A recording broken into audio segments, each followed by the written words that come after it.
Twirl Golf, c'est une marque française qui fabrique des accessoires de golf à base de combinaisons de surf réutilisées.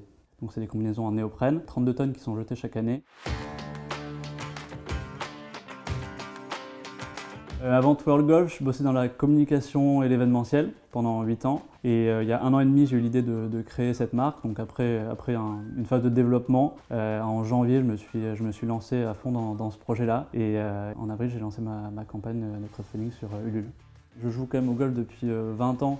Donc c'est vrai que j'ai vu passer beaucoup de matériel, je suis assez proche de tout ce qui se passe sur le marché du golf. Et donc je me suis fait accompagner par un atelier qui est un ESAT, qui est donc un établissement qui emploie des personnes en situation de handicap pour créer le prototype qui est à Bordeaux à Mérignac. Et puis d'un autre côté, au niveau design, par un ami graphiste qui est aussi golfeur, donc on a travaillé comme ça en équipe. Tout d'abord, je vais récupérer les combinaisons auprès des clubs de surf ou des particuliers. Après les avoir récupérées, il y a une phase de découpage et de lavage. En parallèle, il y a un tissu qui vient par-dessus le néoprène, donc, que je récupère dans une imprimerie à Bordeaux.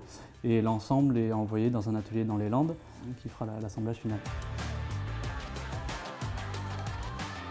Le principal challenge pour la création de ce produit, c'était au niveau de la matière néoprène. Donc il y a déjà eu une première vie qui a passé du temps dans l'eau, qui a passé du temps au soleil. Donc au niveau de l'élasticité, il y a des différences entre les différentes combis que je peux récupérer. Donc voilà, on a des petites surprises, il y a des épaisseurs qui ne marchent pas. Voilà. Donc il faut des machines aussi un peu spéciales. Certaines combinaisons qui sont en trop mauvais état. De l'autre côté, il y a le tissu.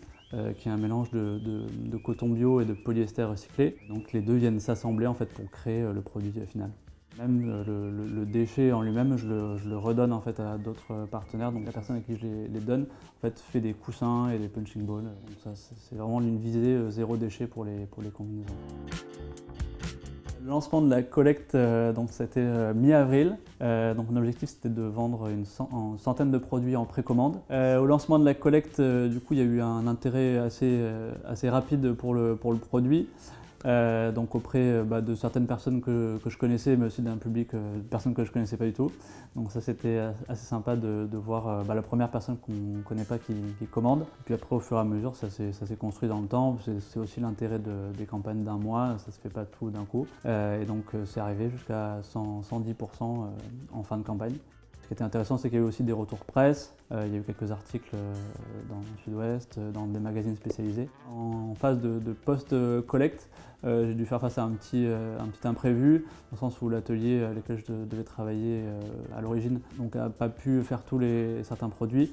Donc j'ai dû trouver une solution de backup, clairement, avec cet atelier dans les Landes. Et avec qui je suis super content de finalement travailler.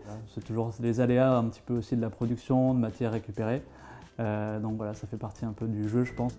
Une fois la collecte terminée, je rentrais dans une phase de production. Donc voilà, c'est enclencher les contacts, valider avec les ateliers. Bon, il y a aussi une partie un peu stressante parce que quand on lance un projet, on rencontre des petits challenges, des petits aléas.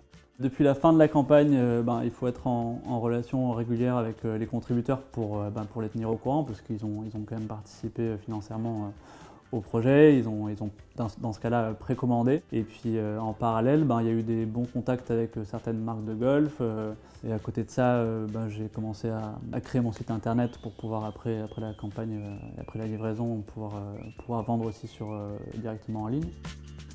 Après la campagne, j'ai été contacté par Ulule pour me faire participer au programme Maïf Sport Planet, donc qui a vocation d'aider en fait les projets entrepreneuriaux dans le milieu du sport qui ont une vocation éco-responsable. Donc ce que ça va m'apporter principalement, c'est un soutien financier. D'un autre côté, de la visibilité qui est hyper importante. Donc ces deux facteurs, je pense que ça va bien aider le projet à continuer de se développer. Je pense que ce que je ferais différemment si je devais relancer une collecte demain, ça serait peut-être plus intégrer les clients directement via un processus de co-création, donc les intégrer dans la conception directement du produit, donc partir du besoin des clients pour créer le produit. Donc c'est de faire une étude de marché sur la volonté des gens par rapport au produit de golf.